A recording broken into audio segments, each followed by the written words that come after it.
Hey, before we start this video, I have now created a Discord server for both of my YouTube channels. You can find the invite link in the description, and if I remembered to, I should have also posted it as a pinned comment, but more about that at the end of the video.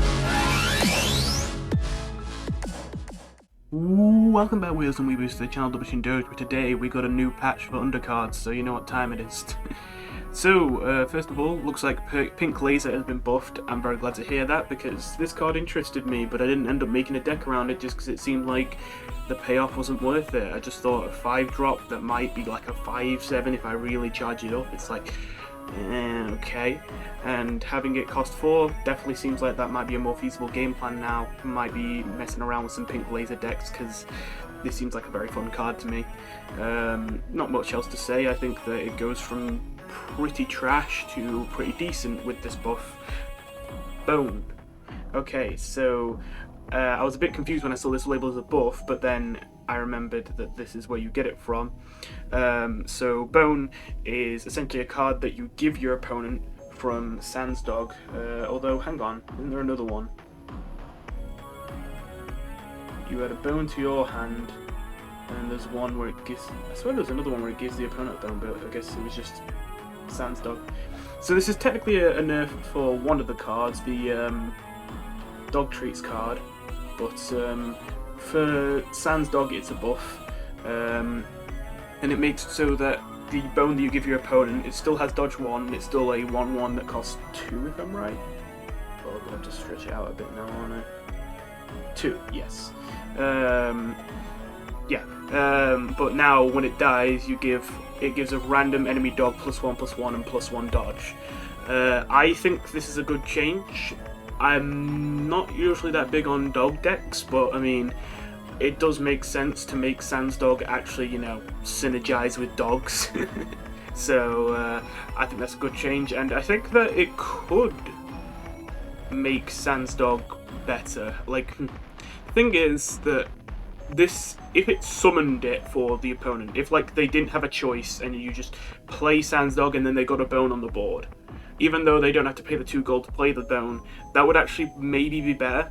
Because I will say this is a very good upside. If it was just +1/+1, I would say this is a non-buff. It's like a buff, but like it doesn't even really matter. But the dodge is quite significant, even if it is to a random target.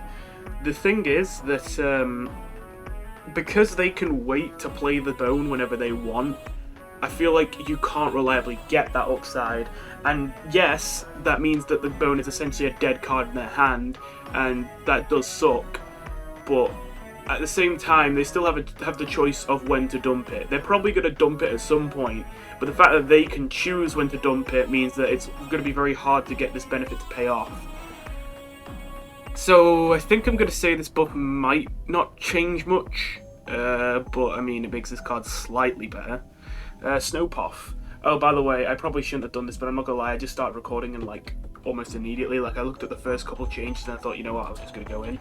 So hopefully I don't misread too many of these or get the wrong idea. So now it's got an effect update. Taunt, I think it already had taunt. Oh yeah, delay, draw a dog, dust, draw a card. I think the delay is new, if I remember right, and the dust is the same.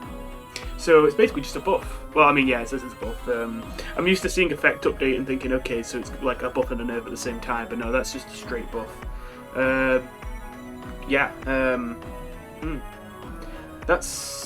That might be a real, like a real card. Oh boy, because I didn't think Snowpuff was a bad card before or anything. It's just the kind of card that in a lot of decks it would get cut. Not even because it was bad, but just because there are other cards you need more. And this is kind of just deck filler. It provides you a taunt, it provides you something you can play for 2, and then it gives you another card in its place. It's kind of just to cycle your deck.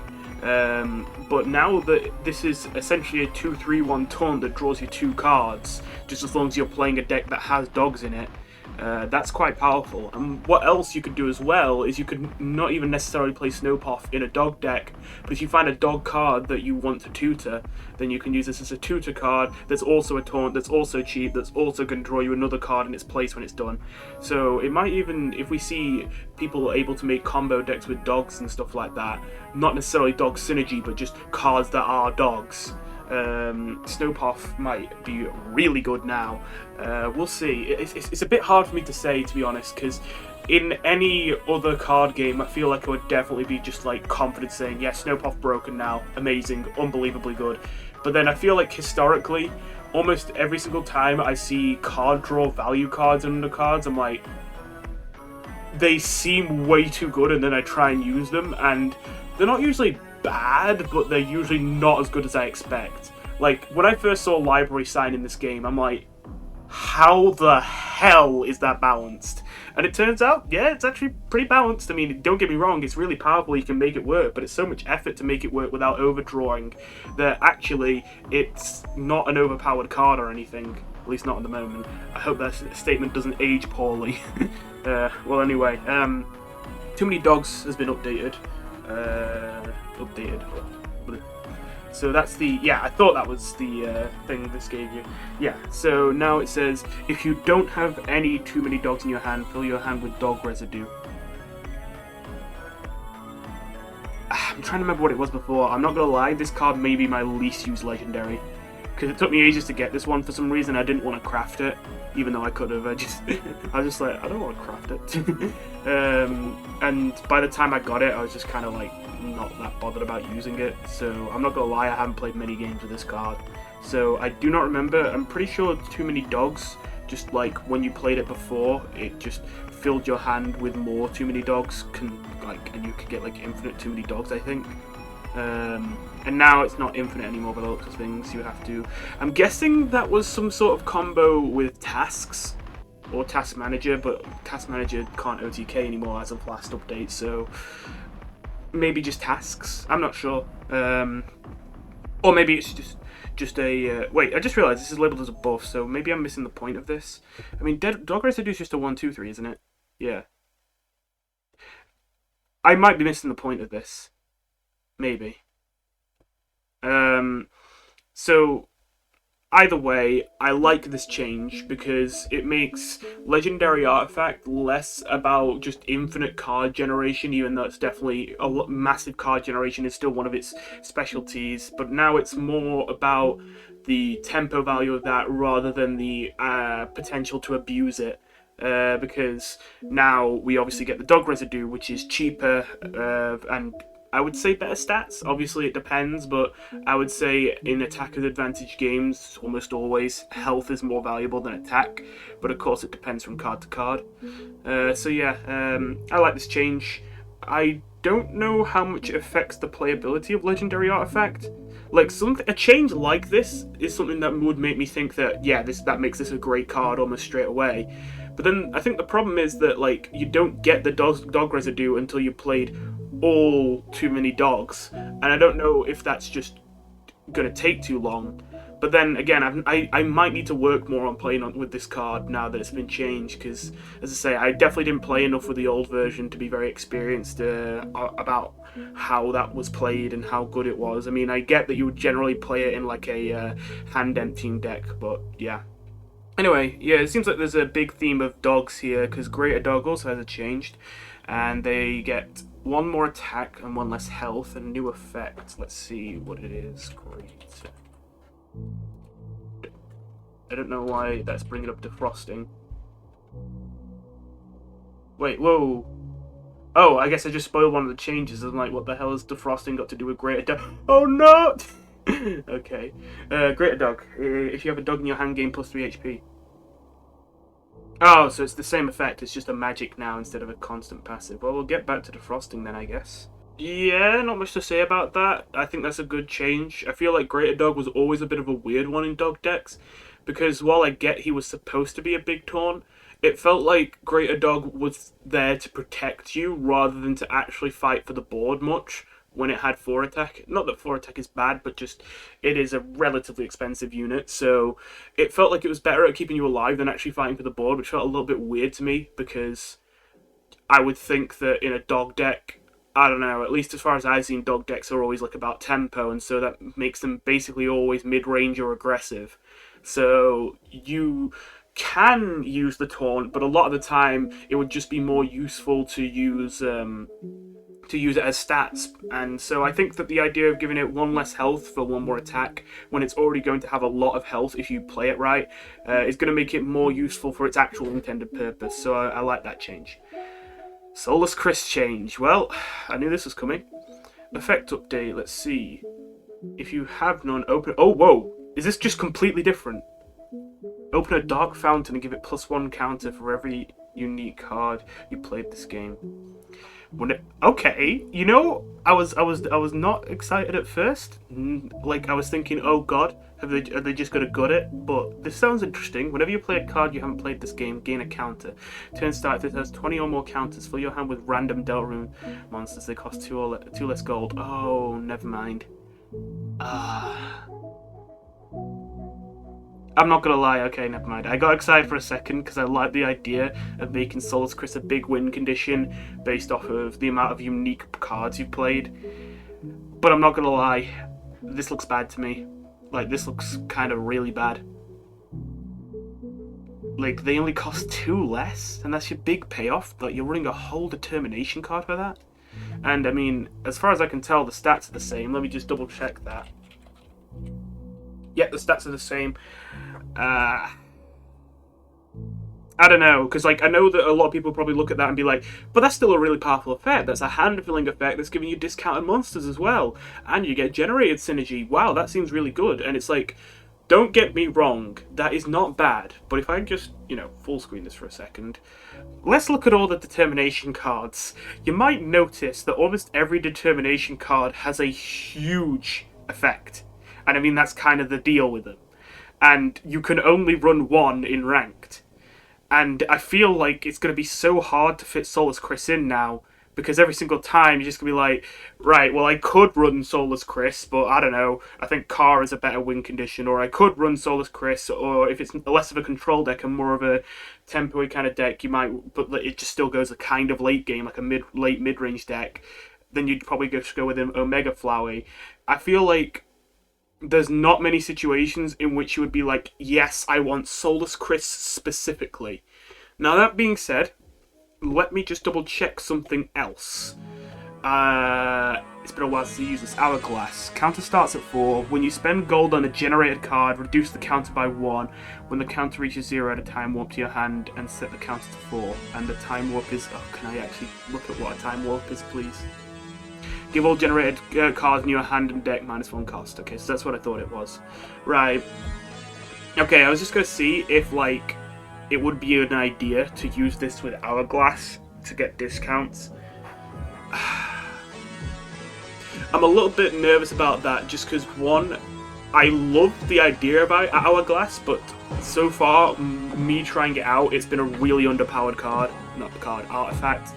It feels really bad, I'm not going to lie. Like, it's fun, but it feels, like, so hard to make it actually work and pay off significantly. I mentioned before, the reason for that is that you have to spend gold on the generated cards. You can't just get generated cards, you can't count free generated cards, you can't just have generated cards in your hand and trigger it. You have to have actually played them and spent money on them. And then the benefit you get is a discount to cards that you don't have yet. Like, the ones in your hand, yeah, but the maximum value of that card isn't going to be reached until you start getting more cards from your deck that also have the discount. And then that kind of causes a bit of a problem, because what happens is that if you're playing a deck whose only plan for the late game is just generated monsters, you probably are forced into mid-range, and you probably can't do control. You probably won't outvalue your opponent. If they are control, I mean, but if they're like aggro, you'll outvalue them, of course, but like another control deck, you probably won't outvalue them if that's your game plan. But the thing is, the reward of Hourglass is so slow that by the time you actually get a significant payback from it, you're already too late into the game, where either you will have died if you're against a deck that can like go kill you fast enough, like a combo deck, maybe an aggro deck, although mid-range tends to beat aggro. Or if you are late enough into the game that and you're not dead, then it's probably going to be against a control deck, which will probably outvalue you. So it's like, it feels like a bad game plan, I'm not gonna lie. I think that this means that a lot of decks will probably replace Soulless Kris with Chara, or Spamton Neo, depending on where they lean. If it's like more control-y than Chara, if it was like still a control deck but a bit of a faster one, kind of like the one I made in my last video, they'd probably go for Spamton Neo. But I feel like Soulless Kris is probably going to get replaced a decent amount now. I didn't really mention this before, but I just realised the flavour of this card, the idea of all the Deltarune monsters coming from the Dark Fountain. That's kind of nice. Wait, just a moment. Oh, okay, right. I just wanted to double check if this was even worse than I thought. For a second I thought, wait, does it only count the unique cards you play when you play Soulless Kris, like not the ones you play afterwards, but it does count both. Yeah, I'm struggling to see this work. Especially because if this gives you 2 or less cost monsters, they'll cost 0 gold, which should be good, but then they won't trigger Hourglass. I think this deck just looks like a meme, I'm not gonna lie. I could be wrong, but so far that's looking like a meme to me. Right, yeah, never mind, they really did gut Soulless Kris. Well, I'm not going to kick up too much of a fuss, even though I did find Soulless Kris very fun.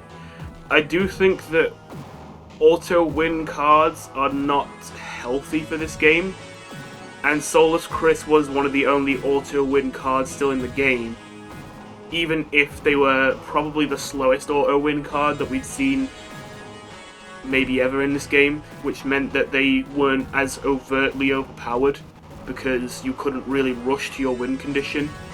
At the same time, yeah, they still were a guaranteed win in one card a lot of the time, so I'm not going to say it wasn't warranted. So it looks like Soul Cage has also now become a collectible card. Oh. Yo, Soul Cafe though, that would be cool. Excuse me. Whoops. Can I not look it up? Okay, tokens epic. Cost 3 to 4. Health 3 to 6. Haste dust. Add a knife to the current player's player's hand. It costs 0. So just a minute. Why is that not come up then?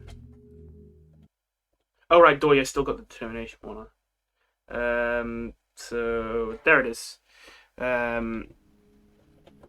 So if I just get it, so it's just that, yeah.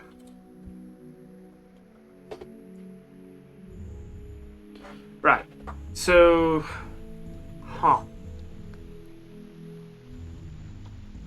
this is quite a cleverly designed card, because I looked at this and at first I'm like, wait, am I dumb or is this stupid broken?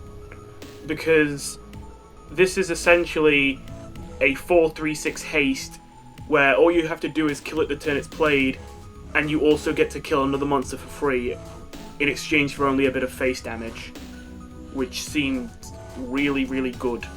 But I think this is actually balanced, because I'm realising that unless you go out of your way to do some kind of self-sacrifice or dust synergy, then you aren't going to get the dust working in your favour unless you just attack this into something that kills it straight away. In which case, its great stats don't really matter, because you're not using it as a 4/3/6 haste, you're just using it as a 4-cost deal 3 damage and get a knife. Does that... I still think this card seems good. That's not me saying it's not bad. It's not good. It's a good card by the looks of things. Because even then, a neutral 4-cost deal 3 damage and get a knife is pretty good. Obviously it's better than knife, and that's a determination spell. Obviously the reason for that is this is obviously conditional. You need to have a 6 attack or more monster to actually attack this into to really have it act like that. And if you don't have this thing die the turn you play it, it's obviously got some very scary potential. I was thinking maybe giving your opponent a knife isn't that bad, even if it's a free knife, but I'm forgetting that the opponent gets to choose when to play it, of course, and even if the knife might not be immediately important for them to use, they'll almost definitely get a good opportunity to use it eventually. And the fact it costs 0 means that it's going to be really easy to play it when it's going to be opportune for them. So yeah, it does look like that's a significant downside if you don't get this dead the turn you play it. This is kind of interesting because this opens the door to a hybrid deck between self-sacrifice and self-damage, which that might actually be an idea, considering you've got the self-damage Chaos Blaster, I think it's called? The thing that gives you lost souls but damages your face for it. You could run that card to get lost souls. Lost souls also have self-sacrifice synergy with their dusts. A lot of the dusts are better if you trigger them at a specific time. And so it's actually a decent idea to self-sacrifice them. And obviously the main reason I'm bringing up self-sacrifice hybridized with like self-damage is obviously that this card really needs to be in a self-sacrifice deck to pop off, unless you want to use it as just a deal 3 damage, get a knife. But I feel like they both demand a decent amount of deck slots. Well, I don't know, maybe not the self-sacrifice, but the self-damage definitely does. It might be hard to fit all that in a 25 card deck. I'll say that this Soul Cage looks like okay. We might see it really rise up and become a much more powerful card in the near future if people figure out a very powerful self-sacrifice deck with it, and I would imagine that deck would be extremely aggressive and fast. Until then, though, I imagine this card is just going to kind of go in and out of being played every now and then, just not even for synergy, but just to smack it into a big monster and then get a free knife. I was pretty confused to see Plug Girl getting nerfed at first until I realised what the nerf was. It was a bit hard to spot at first, but then I remembered. So essentially, Plug Girl, if you don't remember this card, I wouldn't blame you because it's pretty forgettable. 3 cost 2/3 with dodge 1, and at the end of the turn, if it has any attack or health buffs, it gains taunt. Now you might be like, I don't think that's different. Well, before it would gain taunt off of literally any buff, like any buff. And you might be like, okay, why does that matter? It mattered because what you did essentially with this card is you didn't actually run synergy with it. You would just run patience and use change of winds to give it cost discounts, which counted as a buff. It was really easy to get these things cost discounted, and even if you didn't, the fact you didn't get taunt wasn't the end of the world. So you get the taunt 90% of the time, basically for not even running any synergy, just for being patience. And so that essentially meant it was a good card to fill out patience decks if you just had free deck slots for something cheap that kept you alive. Now that being said, patience has also seemed to have a rebalance here, which I haven't looked at in depth yet. This card wasn't really overpowered, but the reason it's being nerfed is just because it was being used in a way that it really wasn't intended to be used. I don't know, maybe it was overpowered like that? I would say it wasn't really, but I don't think that it's a bad thing they nerfed it like this, because this literally only hurts people trying to use this card in decks that don't even have synergy with it by using patience as passive. So I don't really have a problem with them nerfing this card, even though I think it's weak, because it only hurts it if you're literally not even trying to make a deck around it, you're just chucking it in there. Stalagmite has been nerfed to have 1 less health. That seems fair. It's a very powerful card, and 3 is just a teensy bit awkward to get rid of. I don't think this changes much though, because Stalagmite did usually die the turn you played it. I'd just say that you can't get away with playing it and just expecting it to live as much, but even before the nerf, you couldn't expect it to live too much, even though it would happen every now and then. Now it'll probably almost never happen. Oh, and Sans Dog also got changed. He is no longer a dog. Alright then. Balancing spells. Jevil's Tail! Oh, come on, please tell me you made it good. Effect update. Delay. If you spend 4 or more gold on spells last turn. Okay, you still need to spend 4 or more. Add this to your hand. Otherwise, disable the freedom artifact. Oh, okay, right. So the buff here is... Alright, I should go into this in detail because there might be some people who don't know the new card who will get a bit lost. So there's a card that was added last update, Cage Jester. 657, delay, if you spend 4 or more gold on spells last turn, add a Jevil's Tail to your hand and the freedom artifact. To cut a long story short, well I mean I may as well show you the Jevil's Tail.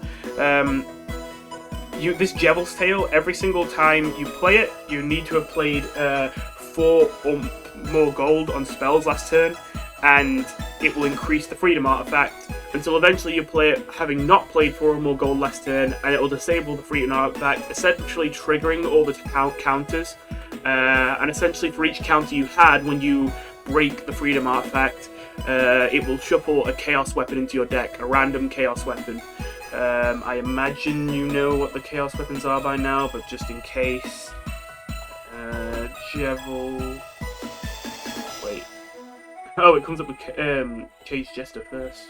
Chaos weapons. You got Club Chaos, basically cast random spells on random targets. Devil's Knife, kill a random enemy monster. That might sound bad, but there's only 4 slots for monsters on the board, and a lot of the time there's not more than 1 or 2 targets, so it's easy to set up situations where this will always kill something good. Diamond Chaos, draw up to 3 cards and reduce their cost by 2. Heart Chaos, restore 7 health to all allies. And Spade Chaos, deal damage to all enemies equal to the amount of empty slots on your side of the board. That also hits face, by the way. Alright. So those are the Chaos weapons. So you'll get one of those 5 cards shuffled into your deck at random for each of those counters. Now, here's the thing. I mentioned this in my last video, but even before I played this card, just looking at it in the update, I'm like, isn't this card just stupidly underpowered? And that's because already, when you played spells, last turn effects are relatively awkward to trigger, because usually a lot of them are the kind of thing you want to be able to trigger as soon as you can, but when you draw them, you obviously didn't know they were the next card you were going to draw, so you didn't know you had to play a spell that turn to get them, and if you don't do it like that, then you have to wait an entire turn to play these things, which often can really hurt their usability and really slow down your deck and bog everything down. Now, the reason that wasn't so bad as to kill if you played spells last turn cards is that because you literally just had to spend any amount of gold on any spell you wanted the turn before, you could just run these in a deck where you're almost always playing some kind of spell every turn. Because it's not that hard, especially with stuff like gemstones, to just spend 1 gold on 1 spell almost every turn. And then it's not a question of getting lucky or waiting a turn. You can just almost always have it that when you draw one of these, if you played a spell last turn cards, well, you play a spell almost every turn, so it's activated. The thing with this, though, is the fact that it's 4 or more gold really hurts it. Like, really hurts it, in my opinion. It might not sound like much, but 4 is a lot to spend, to the point where you'll basically never trigger this on accident. You'll always have to go out of your way to trigger this, which means that this will never come down the turn you draw it, essentially. You will always have to wait a turn, and then as well as that, you might not even have 4 gold worth of spells in your hand. Honestly, a pretty likely scenario. So most of the time, it won't even just be 1 turn you'll be waiting, it could be 2 or 3 turns to play this card. And then once you've waited all those turns, you get a card in your hand that just needs you to do the same annoying condition again, delaying you by even more turns, and then all it does for doing that is increases the counter of your reward by 1. And then what it used to do is it used to go back into the deck. So then you had to find the card in the deck again, and then use it again, and then find it in the deck again, and use it again. So let's say you do it 3 times, which is difficult. If you manage to do it 3 times, then that's quite impressive. But if you manage to charge it up 3 times, and then you play it without having played 4 more gold of spells last turn, and it disables, and you get all the Chaos weapons. All the Chaos weapons are in your deck, and now you have to find them too. You can see why I could just tell this was going to be underpowered straight away, because the reward of this is 1, not even that good, 2, really hard to set up, and 3, even when you do get it, it takes a million years to actually reach it. Again, you'll spend probably 2 to 3 turns to even activate the Cage Jester in the first place, another 2 to 3 turns for basically every single Jevil's Tail, and then it was another God knows how many turns to draw your Jevil's Tails back every time they went back into the deck, and then after all that, you didn't even get the Chaos Weapons in your hand or had them played instantly. No, they go back in your deck and you have to find them. So I definitely think it's a good move to make Jevil's Tail not shuffle back into the deck, because wow, that was awful. That being said, this still seems like a very weak card to me. I think this needs to be a lot faster in payoff, to be honest. I don't know. I think, well, it doesn't have to be a lot faster in payoff. That might entail a complete rework of the card, which is not what I want, because it is a fun card. I think what it is just, 4 or more gold on spells the turn before is a steep requirement. I think that they really... Honestly, I don't think this card would be overpowered if you just made it spend any amount of gold on spells last turn for these. I really don't. Like, again, even in the scenario where you charge this up almost every turn and all that, you're still only getting, like, 4 or 5 Chaos Weapons, again, in your deck, not even in your hand, that you don't even pick. I feel like that's fine enough. I don't think that would break the game. So, I feel like they could really go in more with these buffs, but I understand their hesitancy. Anyway, I got really stuck up on that one, because... I have a lot of feelings about Case Chester. But anyway, Defrosting. So, what did they do to Defrosting? Loop 3. If it has no loop, summon a 10/10 greater dog with haste and dodge 1. Program 2. No additional effect. Oh, bruh. Okay, I get it now. I get it. Okay, this is a weird card. So, okay. You have to play it 3 times for it to actually do something. It literally does nothing the first time you play it, and the second time, and the third time. Wait. Dismount. Loop. When you play this card, it has 1 or more loop, a couple. So yeah, it'd be 1, 2, 3. Oh no, you'd have to play it 4 times. Oh boy. Right, yeah, so you'd have to play this 4 times, and the 4th time you play it, it will do something. It won't do anything the first 3 times. And once that 4th time hits, you get this 10/10 Greater Dog with haste and dodge 1, and Greater Dog also has taunt. I don't think the magic would trigger. So yeah, basically you get a 10/10 haste, dodge 1, taunt. For 8, good deal, right? Especially because you can pay for it incrementally. And then they added this to wind us up. Okay, so if you don't get the idea of that, I was a little bit confused when I first read that. The reason that's there is because you cannot choose whether you want to trigger a program effect or not. If you have the gold to, you're forced to pay the amount. So essentially, this is just every single time you play this card, but you have more than 3 gold, and it only costs 2 to play in the first place, you pay 4 for it instead of 2, which means that you're obviously paying more gold than you should for it. I don't know how to feel about this card. Like, it seems super powerful in theory, because you get to incrementally pay for, which is more convenient, at 8 cost 10/10 haste, dodge 1, taunt. That's really good. But then I just think, I expect it's going to be really hard to not trigger that program. If it was like program 3 or something, or program 4 maybe, but program 2, that's not a lot. You really have to get your gold range into that perfect 2 to 3 gold range. If you get it any more than that, you're wasting a lot of gold on this if you keep paying 4 for it. If you pay 4 for this 4 times, you're paying 16 for a 10/10, which is not a good deal. I'm gonna say this is probably not going to be generally run in most decks. I think decks that are built around this card will exist and be playable, but not like the meta, or not the best. Anyway, Patience has been rebalanced. They now say... Oh, right. Okay, no, this makes sense. I mean, I'm a little bit disappointed, but I can't say this isn't warranted. Thingy, Change of Winds, essentially, the spell that Patience gives you with its passive. You can essentially use it to avoid milling. If you knew that the next turn you were going to get a Change of Winds on the top of your deck, and you had a full hand, and you didn't want to burn a card in your deck, you could just end your turn, and a Change of Winds would appear at the top of your deck, and so the card you've burned would just be Change of Winds, and not an actual card from your deck. So if you're playing a deck that needs 1 card to live, like if you're playing a Soulless Kris deck and you haven't drawn Soulless Kris yet, and you're like, oh god, I can't, like, leave my hand full, I might draw Soulless Kris and instantly lose the game. If you were going to get a Change of Winds on the top of your deck, you could just be like, oh wait, I don't care, and just let this get burned. But now it looks like they've changed it so that it won't add 1 to the top of your deck if your hand is full, so that you will always mill cards whether you like it or not. Anyway, looks like we're about at the end here. We got just the artifacts left.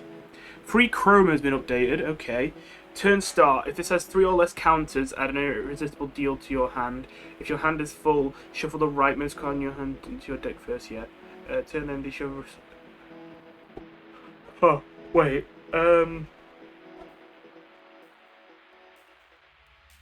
Okay, I'm not gonna lie, I'm not sure what's different here. This seems the same. The only thing that sounds like it might be new is if this has 3 or less counters. But how on earth do you give this thing more than 3 counters? Wait, hang on a minute. Was this some kind of weird thing with duplicating Neo? Not Metaton Neo, Spanton Neo. Give your opponent free chroma. No. I think I'm missing the point on this one. I'm not gonna lie, no idea what's different there. It's labeled as a buff. I just realized that this probably isn't the new part, because this is labeled as a buff, and this would be a nerf.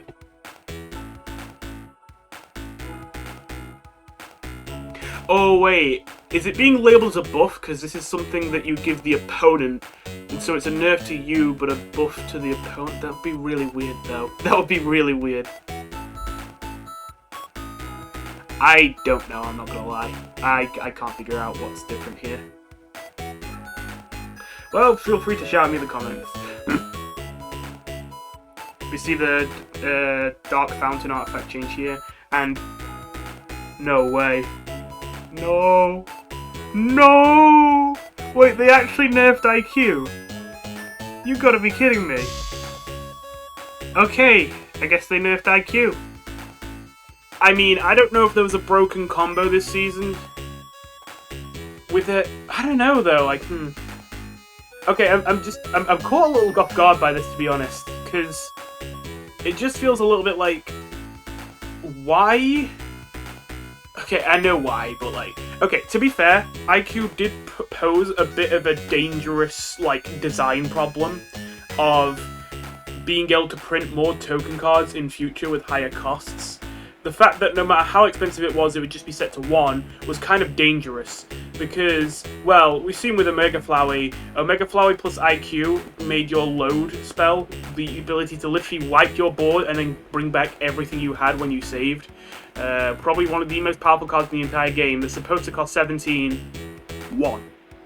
Now, that is really powerful, but at the same time it's kind of a meme, because Birdly in itself, Birdly as a deck at the moment is kind of a meme already. I mean, it can work, definitely, but you have to put in a lot of work, you have to play it very well. It definitely... Okay, I don't want to say... Actually, I'm being a bit harsh saying it's a meme. You can definitely play it in ranked, but it's just... I feel like it needed help, and instead it got a nerf.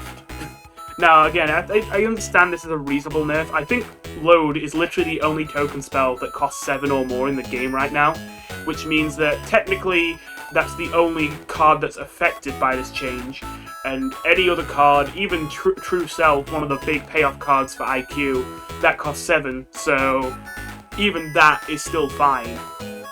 But even still, just, it feels bad that they nerfed this without giving a buff back to the deck archetype. Like, they didn't necessarily have to buff the IQ artifact, but like, just, I don't know, I feel like it would have been nice to see this nerf in exchange for something to nudge the Birdly archetype along a little bit. Unless I'm just completely out the loop and Birdly's actually really good right now, but I mean, I haven't seen it around much at all.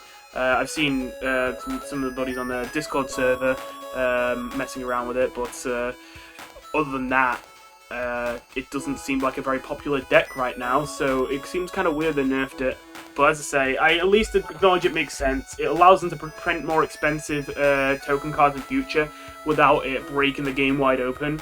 And although there wasn't any memey, actually viable combo using the load spell from Omega Fly with IQ, there probably would have been eventually if this change wasn't made. One update, one patch, 1 month, eventually there would have been a deck that would have made that broken, most likely. It just hadn't happened yet. Well, those are all the new changes. Thanks for watching. Wait, where do you think you're going? You haven't joined the Discord yet. Okay, but seriously, as I mentioned at the start of the video, I've now created a Discord server for both my YouTube channels, DoubleChindo7 and TechnoCosm. Just to be a place where you can chat to me, or, you know, just generally people who watch me about games and stuff like that. And to be honest, yes, I get a lot more views on undercard videos and a lot more comments and that kind of stuff, so it's mostly undercard discussion. It did feel a bit early to be making one when I only had just over 300 subscribers, but I've been pleasantly surprised with the amount of engagement and conversation going on in the comments, and obviously it'd be nice to move that to Discord. When you first join, it's going to look pretty empty, but just so you know, that's only because you don't have a role yet. You can just ask me for one. I'll give you basically whatever role you want except mod. And then once you have any role, you'll be able to see the whole server. The roles essentially dictate just what you get added for when an announcement is made. So don't worry too much about permissions and all that. Hope to see you guys there. Oh, and also I'm back in uni very soon, so uploads are probably going to slow back down. They've been pretty fast recently because I've been on break. Sorry.